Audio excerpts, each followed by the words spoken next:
नमस्ते, मेरा नाम अदिति आला है। मैं शासकीय कन्या उच्चतर माध्यमिक विद्यालय मनिंदगढ़ में पढ़ती हूँ। मैं कक्षा 12वीं बी की छात्रा हूँ। हमारा जो प्रोजेक्ट है उसमें मेरी जो सहपाठी है उसमें अंकिता मौर्य मेरा साथ दे रही है, और जो हमारे प्राचार्य जी हैं उनका नाम डॉक्टर शिव कुमार शुक्ला जी है, और हमारी जो दिशा निर्देशांक है वो उनका नाम श्रीमती अर्चना वैष्णव है। हमारा जो उपकथनांक सतत विकास हेतु पारंपरिक ज्ञान प्रणाली में परंपरागत कृषि का चयन करके इसी संबंध में हमने एक परियोजना का निर्माण किया है। छत्तीसगढ़ को धान का कटोरा कहा जाता है, और छत्तीसगढ़ में यहाँ के जो गांव हैं उनमें 80% लोग कृषि खेती का कार्य करते हैं। यहाँ के जो कृषक हैं उनकी जो पसंद है वो देसी प्रजाति की होती है। यहाँ के जो कृषक हैं जो कृषि है वो प्रकृति जल और मिट्टी की उपलब्धता को ध्यान में रखते हुए फसल का चयन करते हैं, जिससे कि कृषि भूमि की जो बीमारियां हैं उन पर कोई प्रभाव न पड़े। परंपरागत कृषि में सदैव से ही मिश्रित खेती का उपयोग किया जाता है, जिनके लाभ हैं कि कृषि भूमियों का बीमारियों से बचाना, मिट्टी की उर्वरा शक्ति को बनाए रखना और पौधों को बीमारियों से बचाना। हाँ, इसलिए हमारे देश में परंपरागत खेती प्राचीन काल से ही बड़े पैमाने पर प्रचलन है। अधिकांशतः कृषि पैदावार की उत्पादकता को बढ़ाने के लिए रासायनिक कीटनाशक उर्वरक और गोबर खाद आदि का उपयोग करते हैं, जिससे कि जो खेती है उसकी जो उर्वरा शक्ति है वो बहुत कम हो जाती है और अधिक लागत लगती है, और जो खेती की जो उपजाऊपन है उसमें बहुत प्रभावित होती है। इस सभी समस्याओं की जड़ रासायनिक उत्पाद कृषि है। परंपरागत कृषि का मुख्य उद्देश्य किसानों को जैविक खेती करने के लिए बढ़ावा देना है। परंपरागत कृषि के माध्यम से रसायन मुक्त व पौष्टिक अनाज का उत्पादन हो सकेगा, क्योंकि जैविक खेती में कम कीटनाशक का उपयोग किया जाता है।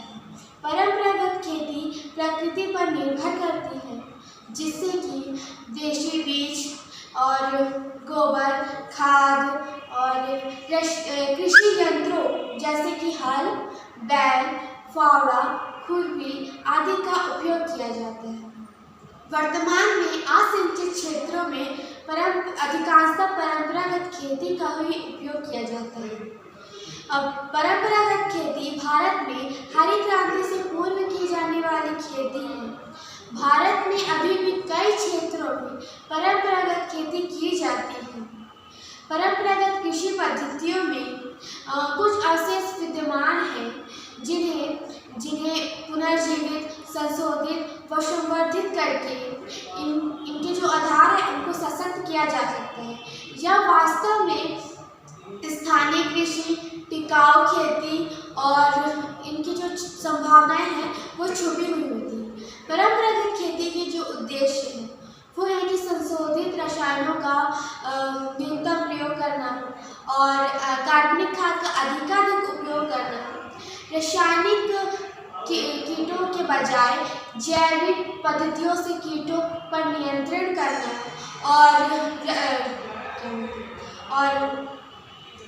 जो परंपरागत खेती की जो विशेषताएं हैं वो है कि कम लागत, स्थानीय उपलब्धता, पर्यावरण हितैषी और अधिक गुणवत्तापूर्ण और पोषणीय उत्पाद। और जो परंपरागत खेती की जो लाभ है वो है कि इससे जो भूमि की जो उर्वरा शक्ति है वो बनी रहती है। इसमें पशुओं का अधिक महत्व होता है, और जैविक खेती में प्रदूषण ये रहित रहते हैं। रासायनिक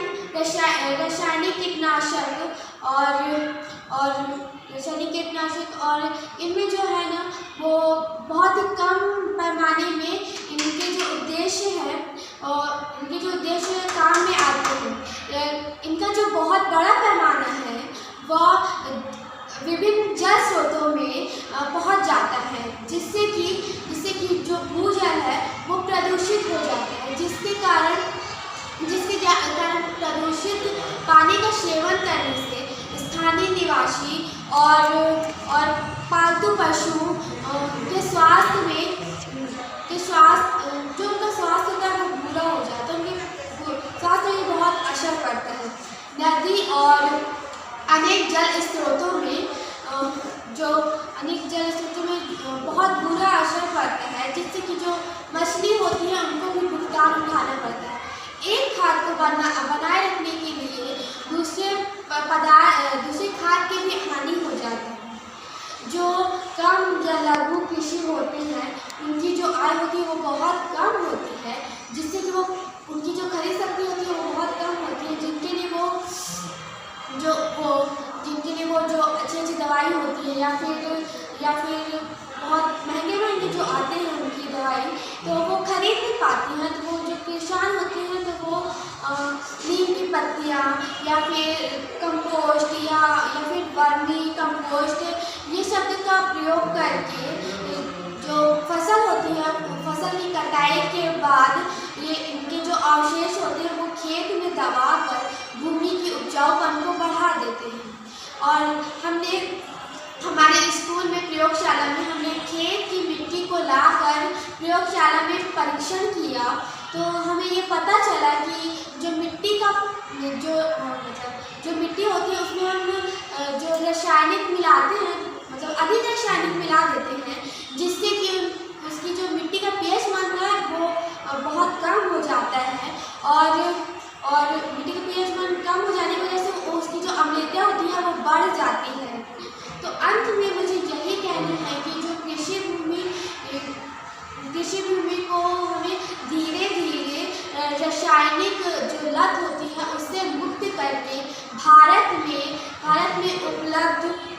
उपलब्ध जैविक पद्धतियों को भरपूर उपयोग करना है। और हाँ, ये हमें याद रखना है कि रासायनिक अगर हम छोड़ देते हैं तो ये नहीं कि रासायनिक छोड़ दिए तो हमारी जो जैविक खेती है वो बहुत अच्छी बढ़ जाएगी। तो हम ये बात का ध्यान रखना है कि रासायनिक को छोड़ने पर मिट्टी की जो रक्षा होती है वो नहीं बन पाती। इसके साथ साथ हमें जो हमारे जो गांव होते हैं उनकी जो हरियाली को बढ़ाए रखना है और उसकी जो जल संरक्षण है उसका समुचित उपाय हो। धन्यवाद।